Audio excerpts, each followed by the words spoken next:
your video order here on custom live streaming service. All right. I think we just might be live. Let's double, triple check while we have about 2 minutes. I know folks are expecting us at 7, but let's just really double check. Do you see us up and running, BGSO? I am not Yes. seeing us yet. Oh, it's a yes? Who's Yes, saying yes? Are we good in Facebook? Edwina says she don't see us. Oh, there we are. I had to scroll down a little bit. See, and that's the thing I'm wondering if we can fix, because a couple people are asking, they're like, we couldn't find it. So it's like, there's a way for it to be let me go ahead Hello, everyone. All right, so we'll continue this conversation offline. I just wanted to make sure we were online. Welcome, welcome, welcome. I'm actually going to also start recording. That way folks can watch it on the replay. First of all, happy Friday Eve, and thank you for tuning in to Brown Girl Sound Off. Yay. BGSO is in the building. Hashtag BGSO. I am joined by the beautiful, these ladies are absolutely gorgeous, right? And I can only say that with a smile, because if y'all only knew, like, this ish is real. They bring a smile to my face each and every time I see them and get to work with them. So please join me in giving a big whoop whoop to Nafisa, Chantal, and Edwina. Oh my gosh, ladies, thank you so much. And I am Tony Woodland. I am going to get this thing started right away, because I know y'all have things to do. So you know that BGSO aims to center and amplify the voices of women of color. And so for the month of March, Women's History Month, which for us is every single day, we actually intentionally focus on identity and identity from the woman of color perspective. I cannot believe that. Well, first of all, ladies, we have to acknowledge that this live podcast actually culminates the very first month. Like we will have finished out a series, and it's been quite a ride. Really interesting, really fulfilling, even for us engaging in conversation around what it means to be a woman of color from, obviously from our perspective. What are those experiences like? How is it that we are showing up, in our communities, in our homes, in our workspaces? And how is the way that we're showing up in our interactions being, affected by our identities, right? By the intersection of our gender and our race. And so that's kind of what we talked about. And then last week, if you saw last week's episode, if you didn't, I really highly encourage you to go back and look at it. But last week we had the amazing Adrienne Holloman, and she gave us first of all, she gave us lots of words, but one phrase that I keep replaying in my mind is the I am because I say I am. And I believe that was a point at which we started talking about the declaration of who we are and redefining ourselves for ourselves and not being put into boxes by society or anything or anyone else. So just wanted to recap so that you know where we were. And this is our very first live podcast episode. So we want this to be interactive. This episode is made for you all to chime in. Nafisa and Chantal are monitoring the chat on YouTube, and Edwina and I, mainly Edwina, is going to be monitoring the chat on Facebook. I'm going to get in there too and see what's going on. So please type in any comments. Let us know, even if you're watching on the replay, like, sis, I really enjoyed, this particular series. Let us know what you thought about it. But let's get into it. Let's get into it for a moment. So, ladies, thinking about, our entire series, right? And so we focus on identity this particular month. And, we keep acknowledging the fact that we're going to always be focusing on identity. That's the very essence of what BGSO is, both as a group for those of you who are in our group and as a podcast. That's exactly what we're all about. We're acknowledging, centering our identity as women of color. But thinking about our intentional focus around having discussions about our identity this past month, I want us to chat about like ways that our discussions maybe have deepened our learning or inspired new thinking around our identities as women of color. So I want to start with Edwina this time. So what are you thinking? I actually was having two thoughts. One was actually not just identity, but just like the theme of the month, Women's History Month, that refusing to be silenced.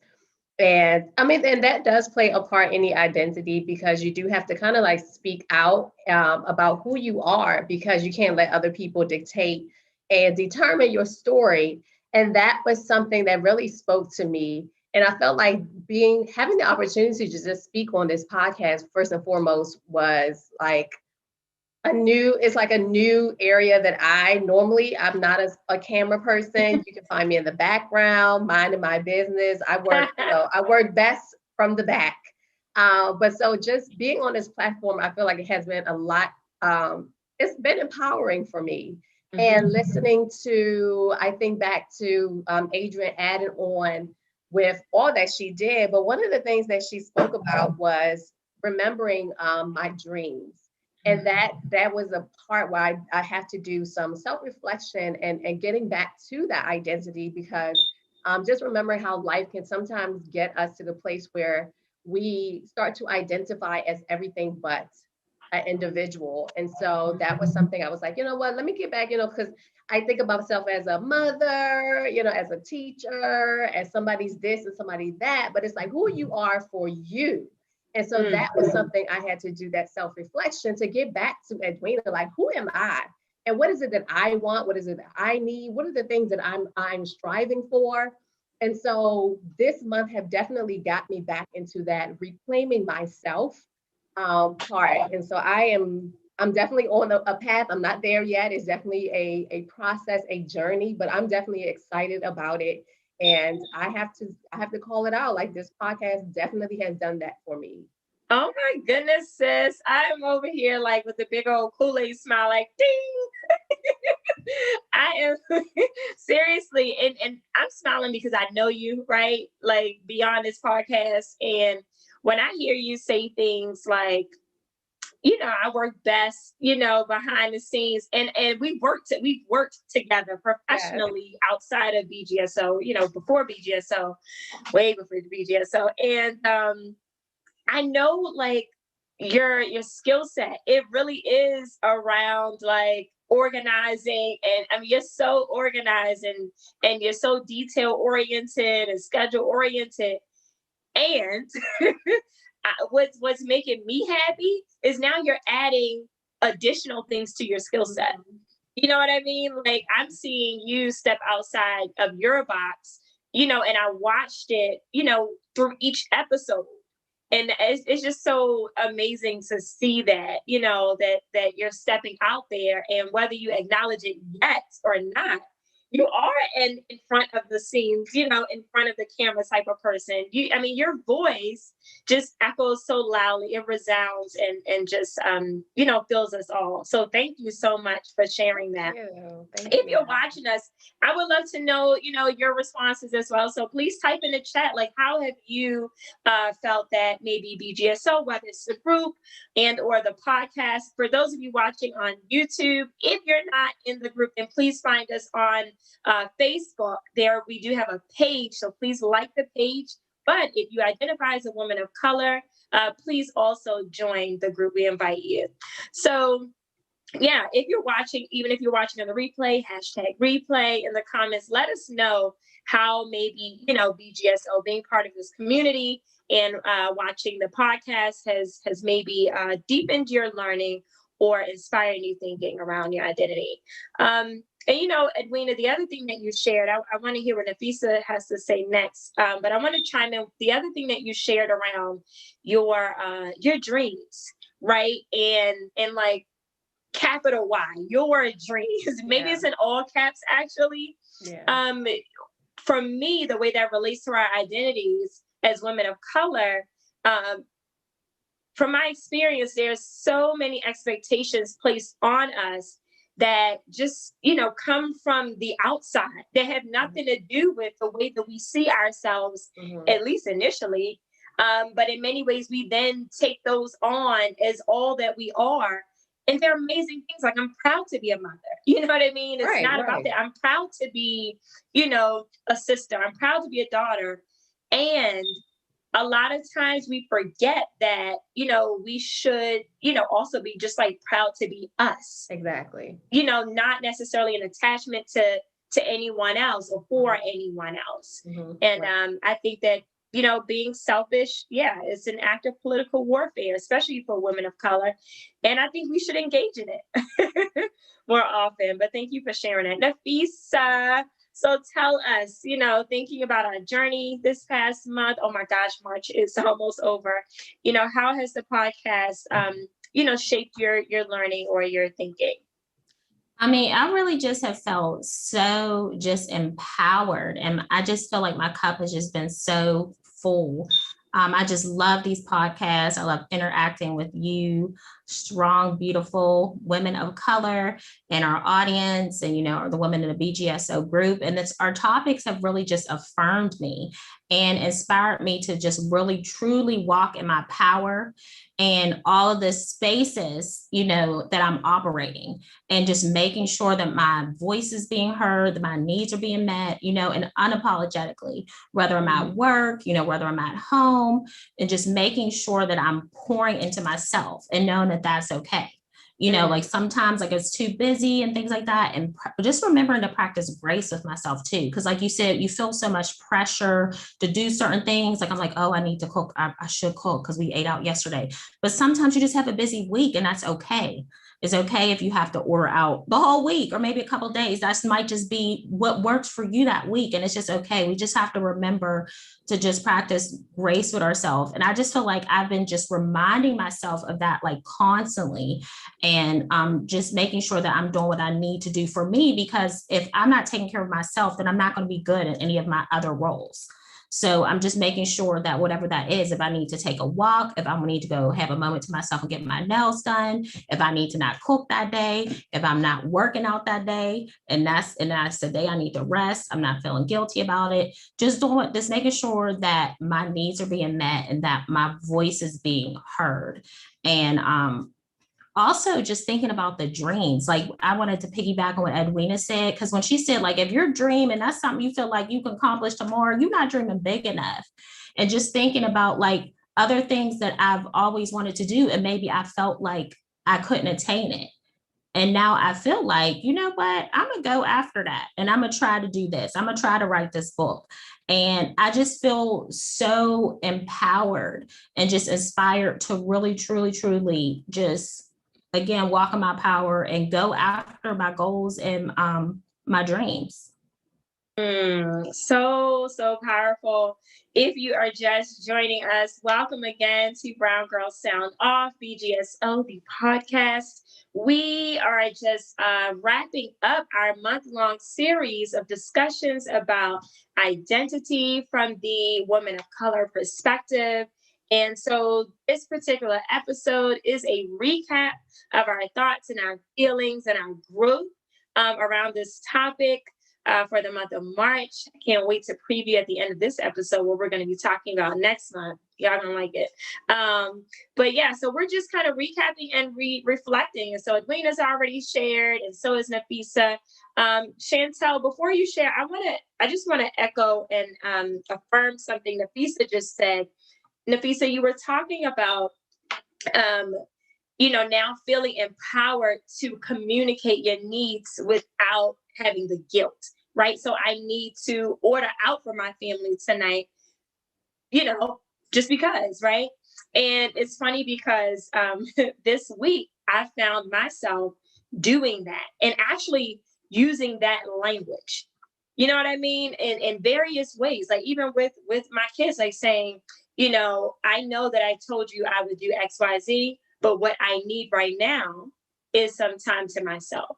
We will talk about what we are going to do together, but we'll do that in about 25 minutes because I'm going to take some time, to myself right now. And that was something that I didn't do a lot of. And you're right. Like a lot of the things that even, guess what? If you're out there and you're watching in the group, you all give us life too. I read every single one. We all do. We read every single one of your posts and your comments and the things that you're sharing. And you would not believe how, tie it back into like what we've been talking about. Like in many ways, our group embodies this whole month of March in our discussions, like the way that the women of color are showing up to the space and adding power, adding love, adding affirmation and encouragement and all that. And I'm using that in my daily life. And so, yeah, that was one thing that came up, was like me letting go of that guilt that I used to carry so much of. I carry much less of it now. So thank you for sharing that. Chantel, hey, beautiful. Yeah, tell us, how has this month maybe, again, deepened any learning or inspired new thinking? Wow, this month really has just been tremendous for me, and being a part of the BGSO group has just been phenomenal. And just a quick recap, just from week 1 to now, just talking about our identity and how we show up matters, and just being in the room, supporting that sis, like not feeling like we are in competition. We are all here to win together. There's enough at the table for everyone to win. And so for me, that was really affirming, and that really just got me excited and pumped up. And, and then when week 3 with Miss Adrienne Holloman, challenging us as beautiful Black and brown women to chase our dreams, to go after our dreams, to not let go of that dream that we had before we became wives, or before we became moms, or before we became, professionals. Like whatever that dream is, go back and get that, go pick it up and go run with it. So for me, the identity is finding that, reclaiming that place of where you dreamed and believed bigger. And so for me, that's just been, my whole mantra moving forward. Like if my dream ain't big enough, I ain't doing enough. So that for me is my identity moving forward. I love it. And you use the word, it's funny, I actually just facilitated a workshop for University of Georgia, their conference they had in their School of Education called Reclaiming Our Joy, because we were meant to be free. And so when you said right? So I had to do that on my own presentation. But when Chantel said reclaiming, I wrote it down. Number one, so I wouldn't forget it. But I wrote it down because, that's the other part of this whole thing, right? Like, yes, the month of March, but even what it is we're going to be doing from this moment forward. And so, even when I did the workshop the other day, I broke down like reclaim. That means you're claiming again, you're taking back something that was already yours. And how liberating is that to think, to use that word, because we could use that we're claiming our joy, right? That we're claiming our liberation, but absolutely not. We're reclaiming it because it was ours anyway.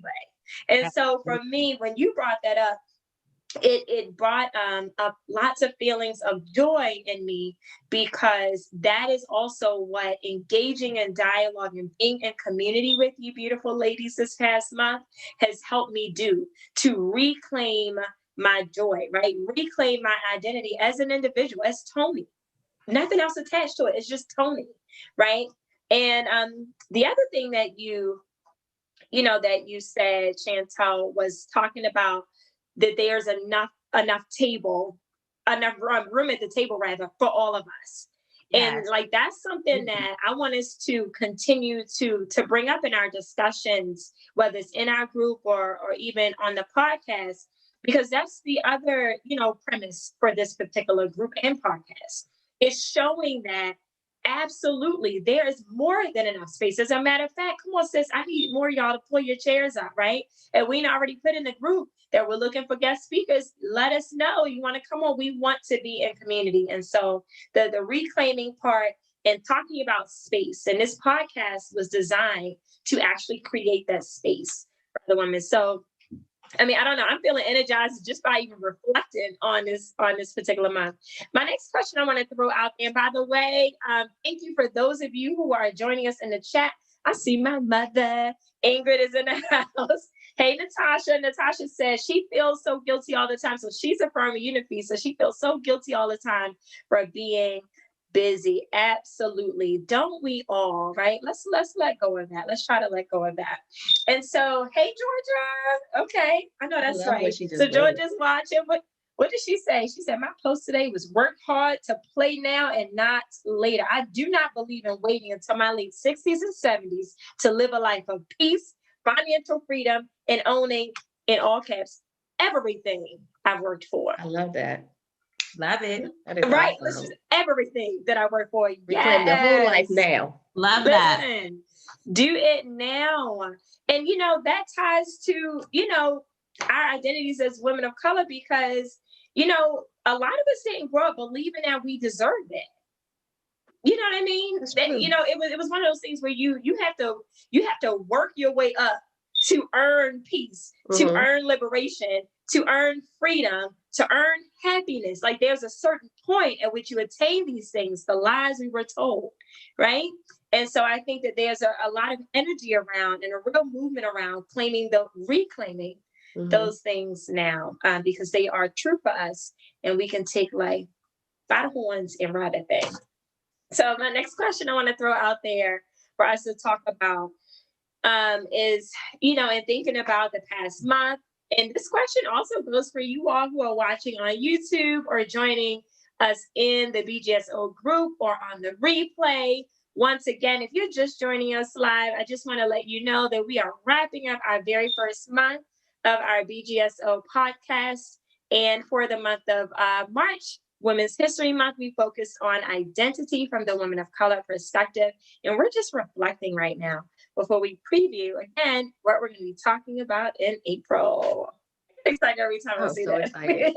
But thinking about what our discussions were centered around, what I want us to, just kind of engage in conversation about is how have we seen the theme, our theme of like identity from the women of color perspective, connect with current events. Like look, most of us on this call are educators, right? And so we, making connections, text to text, right? So how does this connect to the world? What are some ways that we've seen the things that we've discussed actually connect to what's going on out there, right? So I want to talk about that. Nafisa, I know we were, talking about some things before.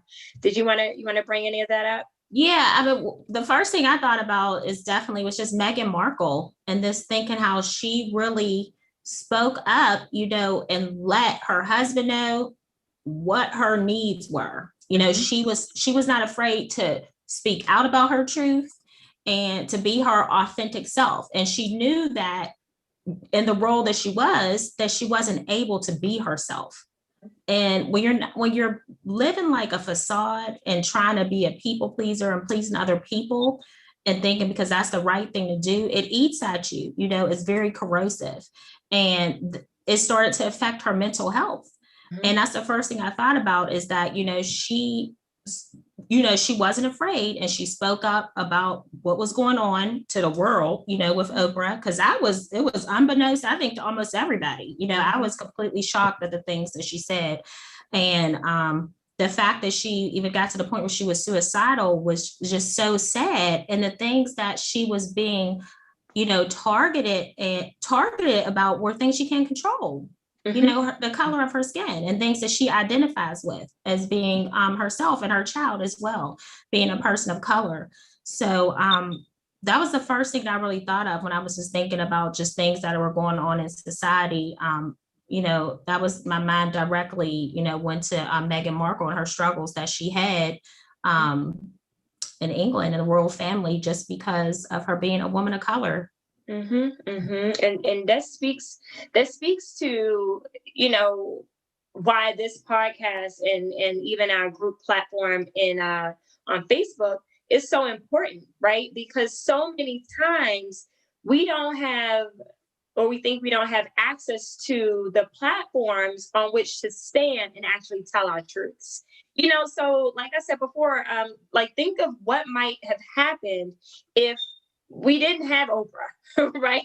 What might happen? Because as we've seen, many of us have seen in our experiences, whether it's at work, no matter where it is, there are gatekeepers everywhere who are determining whose stories get told, whose truths get told, what spins are we going to put on these. I mean, I've seen it happen all the time when women of color leave organizations. I'm not going to call anybody out right now, but I'm going to say when women of color leave organizations and the lies that are told and the letters that go out as to why that happens. Right. Yes. So in so many ways, our stories get spun. They could say, oh, so-and-so left to pursue dreams on the West Coast because they were looking forward to sunny California. All along, they were experiencing racism in an organization. Right. And so that's why for me, watching that interview, and I'm so glad you brought it up, was so profound because I was like, thank goodness we have a gatekeeper who looks like us. Yes. You know what I mean? Thank goodness we have someone who is saying, sis, I want you to come on here and you're going to tell your story. Oprah knew what was up before Megan came on there and told her story. That's why she did it. You get what I'm saying? Trust me, that wasn't by mistake. That's exactly why she invited her on there, was because she knew what was up, right? She knew what was really up versus the story that was being put out there that was not Megan's story, right? So, thank you for bringing that up. And that's what it makes me think about it. Just how we need spaces like this, brave and safe spaces in which we can speak up and tell our truths and talk about the things that do impact us, because they do. And it's a very different experience moving through the world, being woman and of color. Edwina, did you want to add anything? How did you see this coming up in current events? For me, I think about, and I posted this in probably like a few weeks ago. Representative Marcia Fudge, she's the U.S. Secretary of HUD, woman of color, and it was just her, and it reminded me of something I heard about taking up space. Like, you deserve to be here, don't take up space. And I just remember her coming up to the podium and saying good afternoon, and no one spoke. And so therefore she was pausing because she's going to, you're going to interact with me. So she was like taking up her space, and she repeated herself. I said, good afternoon, and so I just think about, and who knows the whoever was in that room with her, who knows if she was the only woman of color in that space, and, people thinking whatever about her, but I love the fact that she, recognizing that, like, no, you're going to acknowledge me in this space. And so that was something that definitely came up when I was like, yes, like refusing once again, like I'm not going to be silent. I'm not going to be intimidated by you. When I speak, you will give me the space, the respect that I need, and that I deserve to be heard. And so that was something that definitely spoke out to me. I was like, girl, you. Yes. She walked up in that press conference like, she was Absolutely. like, I said, okay. And I was like, yes. It gave me a shout out to the ladies of DST. I believe that's y'all soror. TK, shout out to TK because she let us know that in the she commented when Edwina posted that in the group. So again, if you're watching us on YouTube, just to let you know, BGSO is not just a podcast. We also have a group on Facebook. So I encourage you, if you identify as a woman of color, to join us in that powerful and loving space, which we have a networking event happy hour tomorrow. But anyway, so yeah, when you posted that, absolutely, it made me think of so many things, because they saw her. You know what I mean? So like, in many ways, we do often feel unseen. But just like, Sister Beyonce said, when you're in the room, they notice you. So they see it, but the disrespect comes in when they refuse to acknowledge, when they, when folks want to pretend that you're not in the room, that you're not worthy of a salutation, right? Of a greeting, right? Like, how basic is that? And too often we have to deal with that in our places of work, even, bless you, even sometimes in our homes and in our communities. I wave to folks all the time, and sometimes they give me the, I'll be like, oh, all right. I said hello. I put my good zhuzh out there, and You left it hanging. Okay. Chantel, what are you thinking in terms of, how this all relates to current events?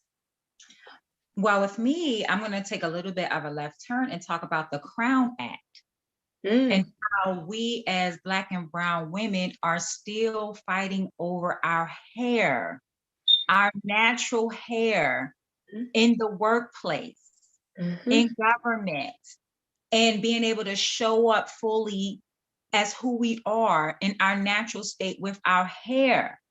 And for me, that was wow. We have dreads, we have weave, we have curls, we have braids, and it's all a part of who we are as Black and Brown women. And we should have the right to show up in these spaces in the way in which we naturally do our hair. And so for me, this current event of the Crown Act for me was just so affirming that we are no longer just sitting back and letting people of other races and nationalities tell us how we should look, how we should show up, that we are reclaiming even our hair.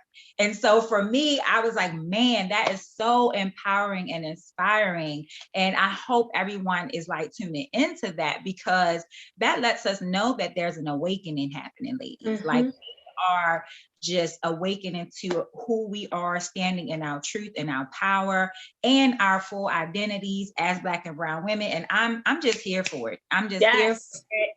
And I'm excited to see more that's coming, with this awakening around us as Black and Brown women. So. And I actually saw an article. Thank you so much for bringing that up. I saw an article recently, actually within the past couple of days, that was looking at, I might not have read it in its entirety, so I don't know if it mentioned the Crown Act or not. But what I do know it was talking about was how dress codes, whether it's in places of, in workplaces or in schools, how they disproportionately and negatively impact, people of color. And so they're often, and a lot of it, as you stated, has to do with hair. I mean, they even talked about, I know we're not going to go down this road, but they even talked about how, let's say at boys' schools, for example, there's the whole, your hair can't be this long, whatever. And so who does that, typically or disproportionately impact? Black boys who like to wear their hair in cornrows and things like that, or maybe they like to lock it or something. But yeah, thank you for bringing that up, because you're absolutely right. And then what I think that these years of oppression around it's silly to say, around our hair has done to us is it's made us internalize, false ideals around what professionalism is. I told a story, it might have been yesterday when I was facilitating, and I told the story of when I showed up it wasn't even my first day of work. I don't believe I started work yet, but I was meeting prior to starting working at a PWI, predominantly white institution. And it was summertime, it was in June, and I had gotten some Fulani braids. And so I showed up to this meeting, and this is how I introduced myself.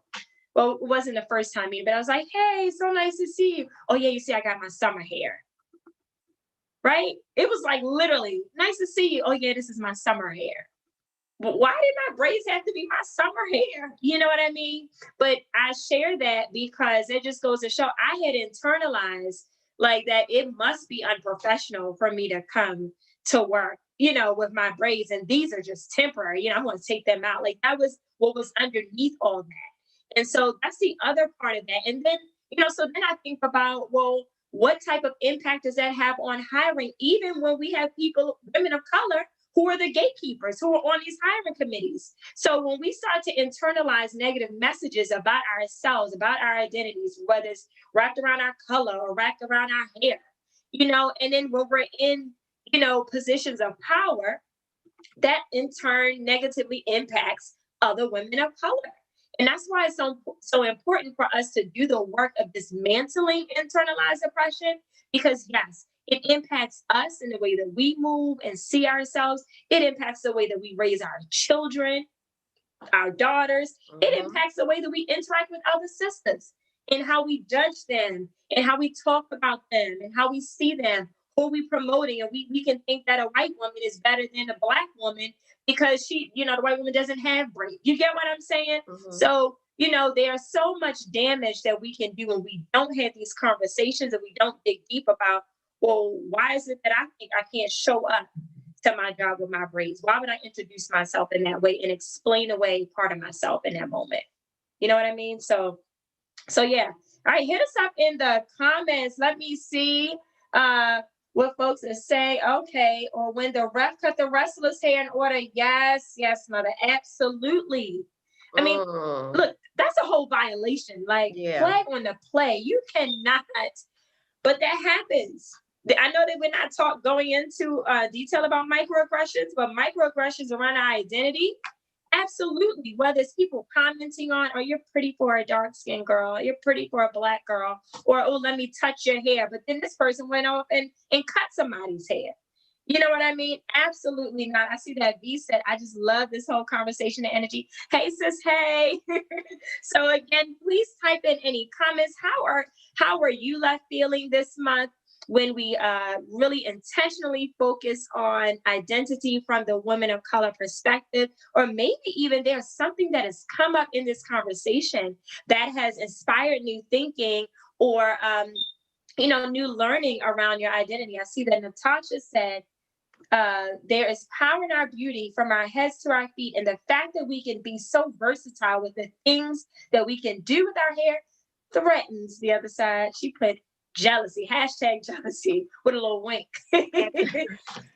Listen, that's real, Tasha. And then, we have our culture appropriated, right? So then folks start wearing those same cornrows that are unprofessional, right? My girl TT talked about that. Anything else that is coming up? Let me see. This is huge.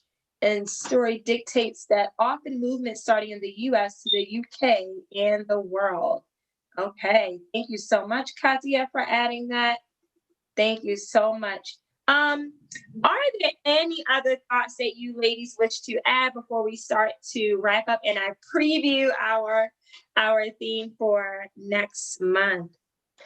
I just want to add, and this is once again coming from Adrienne, because I just loved everything that she spoke on. But there was one thing we talked about the whole strong women complex. We did touch upon that when we talking about identity, and one of the things, we're strong Black women, and there's nothing wrong with being strong. But one of the things that she said is that within that strength, not just she said, don't just stand, but to rise. And I thought that was something very profound, like strong women, yes, they stand up and they do the work and everything, but within standing, it's like, don't just stand there, don't just stay there in your strength, but to rise up in that and become a person of empowerment to other people. And so that was something I just wanted to throw out there.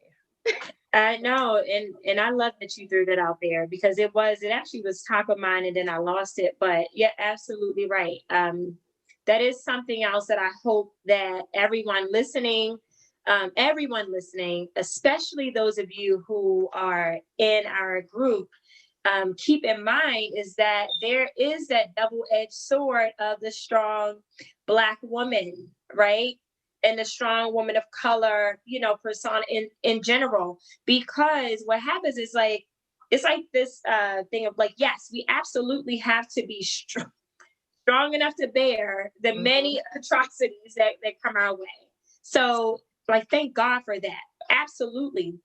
And as you stated and reminded us, Edwina, that is not all that we are, right? And so I want to encourage all of you, especially if you are a woman of color, I want to encourage you to explore the full range of your humanity.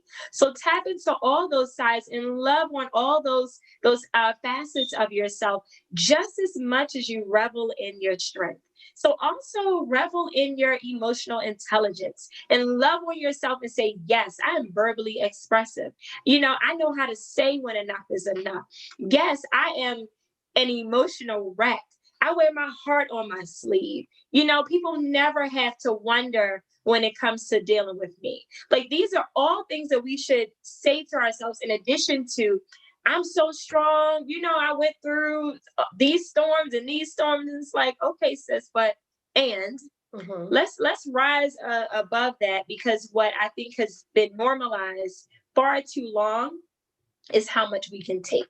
And what that does, what I've seen that it does, is it almost encourages other people to push us to those limits and test us. Let me see. Let me see how much she can take. Let me see how much she can take. Because I know she's strong, because there's this expectation around it. So I do want to encourage us. Thank you so much for absolutely bringing that up. I want to encourage us all to tap into all that you are and discover that you're so much more than your strength. Your strength will get you through, but there are so many other things that will also complement your strength and get you through as well. I just want to make sure I'm not missing anyone's comment. Oh, my mom told me, you keep my hand twisted. Listen, that's a whole different conversation. Thank you, Mom. Adding comic relief, right? So thank you all for tuning in. Let me tell you what we're going to be talking about next month really quickly before we sign off. So in the month of April, I can't even talk. Look, everybody just started cheesing like, ding. So in the month of April, we're going to be talking about relationships. And the reason why I'm so excited about talking about this particular topic for an entire month is because so much of the way that we operate in relationships has to do with our identities, right? And that's true for anyone. But think about the implications, especially for women of color. And Edwina did I think that was a great segue though, because one of the ways is, imagine what happens when that woman shows up to a relationship and there's already this preconceived notion that she is just as tough as nails, right? Yeah. What does that mean? What does that mean for the person that she's in a relationship with? What does that mean for the way that she sees herself in that relationship and what she should put up with or not? We're going to get into all of that. So I hope that you tune in. Our very first episode for next month will be April 1st. And as a reminder, BGSO absolutely preaches self-care and rest and relaxation. So as a reminder, we only stream episodes the 1st through 4th Thursdays of the month. And so when there is a 5th Thursday, we hope that maybe you'll watch a replay or not. Just take care of yourself, because we will not be in front of you. And again, that is very, very intentional. We want to walk the talk. Right? So again, thank you so much. If you're watching us on the replay, please continue to leave any questions and comments. Please let us know how you felt about this entire month. We do read each and every comment. It has been a pleasure to serve you all in this way this month, and we look forward to continuing to do so. All right, y'all. We're signing off. I'm going to stop recording and stop with the live streaming. There we go. And I'm going to